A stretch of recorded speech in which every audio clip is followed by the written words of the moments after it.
when they went on their mission. I remember going up in the junior Sunday school room, up above the chapel, and he gave his talk to me, and we talked about it because he was trying to remember, and I was trying to help him to memorize what he had, because he was forgetting so many things. And here they were going into the mission field. And I look back now, and they probably never should have gone. But it was something they really wanted to do, and both of them really wanted to go. So they went down and were in the visitor center and took people on tours at the Mormon Battalion Visitor Center. I think that was a lifelong dream. They really wanted to go on a mission. My dad really wanted to go on a mission, and they really were excited about going there because of the ancestral connections. I think she really enjoyed her mission because she was able to delve into the scriptures. She had more time and could do that with more depth than she ever had. And I think she really was stimulated and enjoyed that.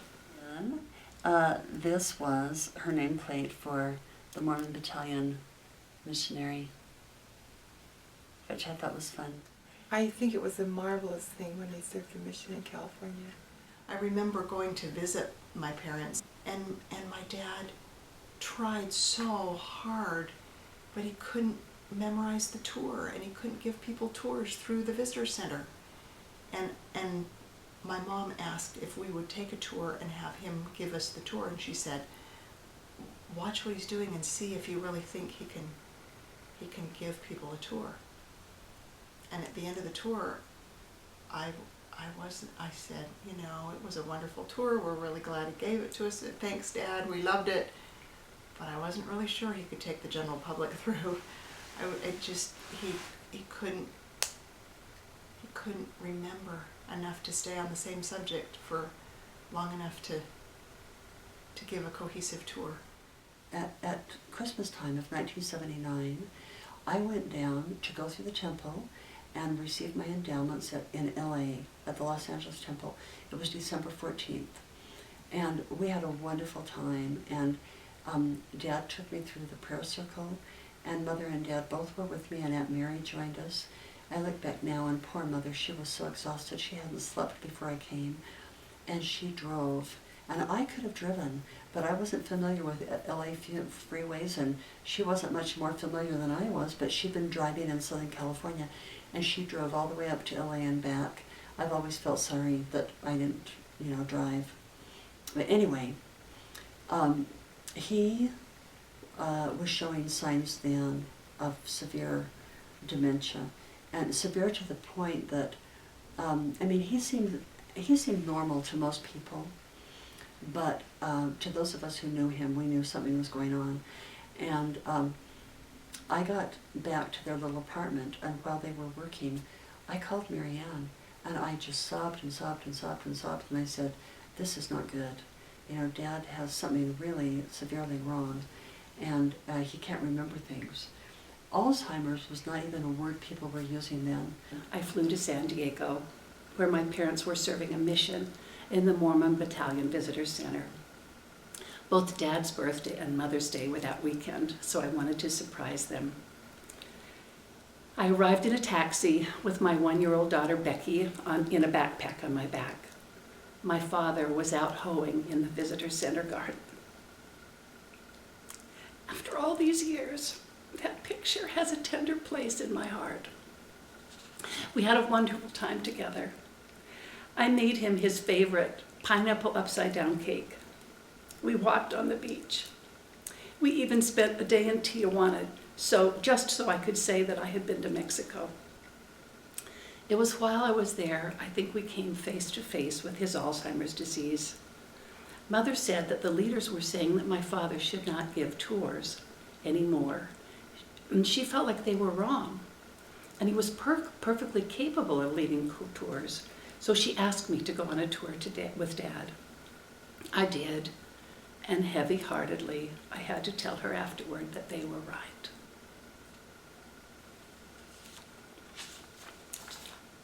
That's right.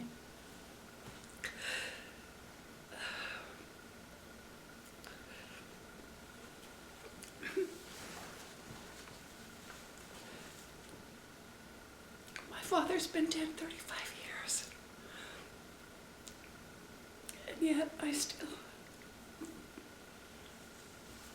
cannot talk about him without emotion. But that was a difficult time for my mother because she had to do all the driving, and he couldn't even read a map to help with travel or that kind of thing. Yeah. But Mother drove and did all the driving in the California freeways. When she came home, she was quick and alert and amazing. It just amazed me how quick at her older age she could zip around a corner or make a quick turn. So she did really well. And so they worked that out. And so what they did is they asked him to do the gardening. And I think he was feeling sad about that, but he also knew that he could be useful. And he was doing a lot of the maintenance, the gardening, you know, the yard work, the landscaping and stuff around the center. And Mother was taking people on tours. That's when it really became prevalent for him, that Alzheimer's was slowing him down. And so instead of being able to help in the visitor center, he worked in the gardens, and he loved that. And she said later, as she looks back over her life, I remember once saying to her, "What's the hardest thing you've ever been through?" And she said that was the hardest thing. Recently, I read a letter he had written me in the summer of 1979. Quote, "You have an excellent family and you are a perfect mother.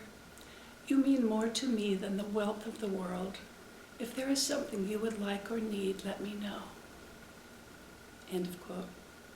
Of course, I'm not a perfect mother, but it's nice to have your father believe in you. And there is nothing I want or need because he gave me everything that was important. And then they came back, and she took care of him and helped him. And I remember coming back from graduate school, and he would be sitting at his desk looking at things and trying to make sense of figures and stuff like that. And he'd been so good at taking care of financial things and helping Mother and doing all of that. He would sit for hours and hours at his desk and read the junk mail. And my mom, and he couldn't remember what he had just read, and it frustrated him.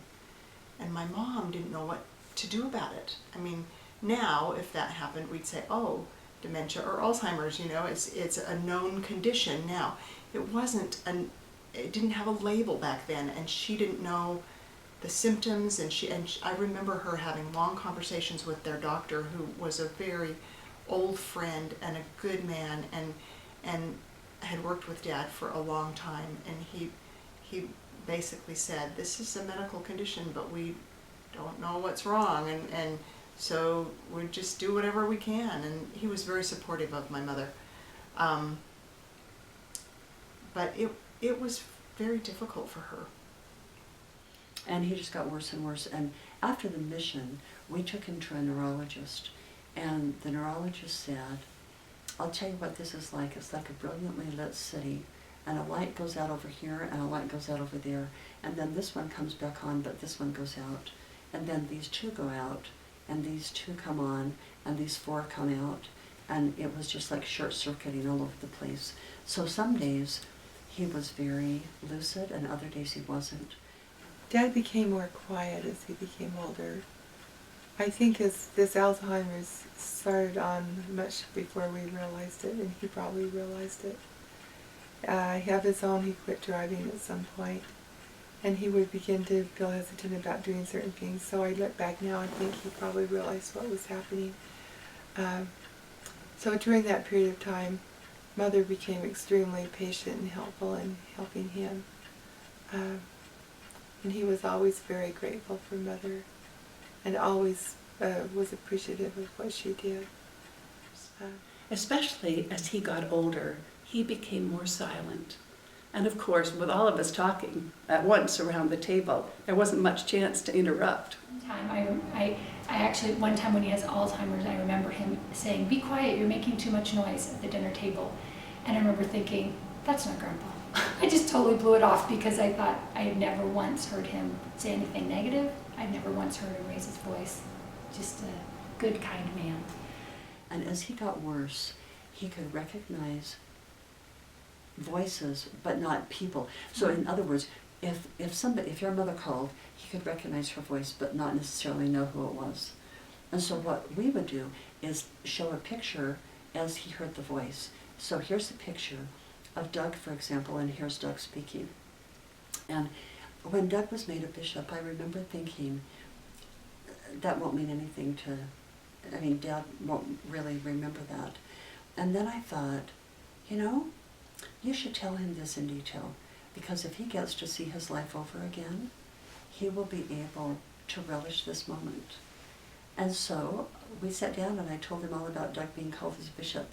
And I thought, I hope someday he gets a chance to see this.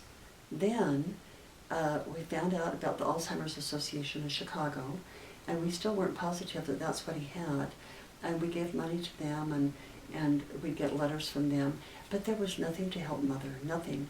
And I love to go on walks with my dad, especially when I would come home, when I was not living at home, and his health was not good at that point. And Dad was familiar with the neighborhood, and he would have been very uncomfortable moving anywhere new at that point in his disease. But he had a daily routine that he would go on about a mile every day, the same walk, and my mother never worried about him getting lost, because he would always go the same route. He would walk to the high school. That's a good mile there. Did he walk up through the foothills? No, he would walk down 12th Street. Oh. And usually he would walk around the field, which was named after him, and then the football field, and then walk back down the hill. And he would do that every day, and it was good for him. And he never did get lost. He'd get lost other places doing other things. But I loved going for walks with him because he would stop and look at the scenery, and he'd talk about the falling leaves and the beautiful mountains and the beautiful sky, and he'd just stop at the top of the hill and just breathe deeply and look at the horizon. And I think part of my appreciation for nature is because of my parents, because they love nature. Yeah. So then, when I was older, when I was at college, I would, whenever I had longer weekends, it wasn't just for Thanksgiving, but I would find a way to drive up there. I didn't have a car, but I'd arrange rides. Or in fact, her grandmother would introduce me to some of the people in her ward who were at BYU who might be driving up to make that easier too. So I get a chance to come and visit then. And by then, this was after they'd served their mission, and by then Grandpa was definitely suffering from Alzheimer's, and so it was very different from when I'd been there before. In some ways it was still the same. Grandmother always would set a beautiful table. My mom said the dishes that she had were her mother's. She had these beautiful glasses with etched wheat on them, and then she had lovely china, and I remember she'd have me go out and she'd give me a beautiful basket and trimmers and say, go out to the pyracantha and pick some berries and arrange it to make something for our table. So she'd sort of give me all the pieces and then say, go to it. So. My last memories of Grandpa, he had Alzheimer's, but I remember, to me, like, that was always, it wasn't who he was. It was just, that's just Alzheimer's. And I don't know if it's because I was young, and I think it would have been really difficult, I think, for my aunts and my mother and my uncle I think that was probably pretty hard. For me, it was just like, well, that's not who he is, it's just Alzheimer's. So I just kind of blew it away. I remember him going to Kiwanis meetings, and that he still went to those. And, but I remember he was still so gentle and kind, and so I just kind of, it wasn't a defining factor of him. And with Alzheimer's, it took him a while to wear down because he was so strong physically. When he had Alzheimer's, he had to have extensive work done. And Dr. Walthius, who was a neighbor and had been our stake president, was his dentist. And it was just so dear. I remember going with Dad, and I held his hands, and we talked, and Dr. Walthius worked on his teeth. And he let him, even though he had Alzheimer's, he didn't really completely know what was happening. As long as I had a hold of his hands, and it was like maybe 2 hours worth of work. It was a long time. He was amazing that way. He was very mild and very sweet-tempered, didn't raise his voice, very kind, and after he had Alzheimer's, that came out even more. Sometimes after years of wear, old work gloves get hard and cracked. This one never did. It stayed soft, like my dad. Even trapped with a disease, my father's gentle spirit and basic good nature shone through. She did a lot of things to take care of Grandpa. He, by that point, whenever he'd look for words, he didn't always have the phrases he wanted. So he'd say, well, it's time for dinner. He'd say, let's circle the wagons, it's time to go. He often would use these Western phrases. And he still, it was interesting to me as Alzheimer's stripped away so much, there was still this real gentleness and sweetness that I'd always known as a child that was still a very definite part of who he was, even if he couldn't find the words that he wanted to use to express that. I remember once I took him out for ice cream and bought him an ice cream cone. When we returned home, he went right to his room and he came out with his tie tack. He gave it to me and he said, I want to do something for you. Can you use this? And I said, yes, Dad, I will cherish it. And I do. He had great respect for his father. Even when my father had Alzheimer's, and couldn't remember anybody's name, he would look at his father's picture and say, that was a good man. Can't remember his name, but that was a good man. He, even when his brain wasn't all quite right, he still loved his father. He would sit down and watch Lawrence Welk, or he'd watch a ballet with Mother and just love it. But he got to the point where he could no longer really watch any TV and enjoy it. But when conference was on, he would sit in his chair the entire time and watch and listen to conference. And again, I think it was that spirit responding, you know. And he could go through the temple and remember the temple ceremony until things got bad. So there were certain things he remembered, and they were almost all connected with spiritual things. There would be times when we'd have family prayer, Mother and he and I, and I'd come up for the weekend because I was working in Salt Lake and living in Salt Lake. And so we'd have family prayer, and he would say things that made positively no sense, but they were the words that were coming out. And the spirit was so strong, I always felt, you know that expression from your mouth to God's ears? That's exactly what it was like. It was just very sweet. And I used to sit by him and I'd hold his hand, or he'd put his arm around me or whatever, and we would just sit and talk. And again, there were times when he didn't make any sense, but I just felt this very strong love. What was interesting to me was for the first time I realized that your mind and your spirit are different. And as his mind went, it was like he would peel back the layers and you would see this beautiful spirit that was just wonderful. And I thought of that scripture in the New Testament, the Spirit maketh groaning. The Spirit maketh groanings for us that cannot be uttered.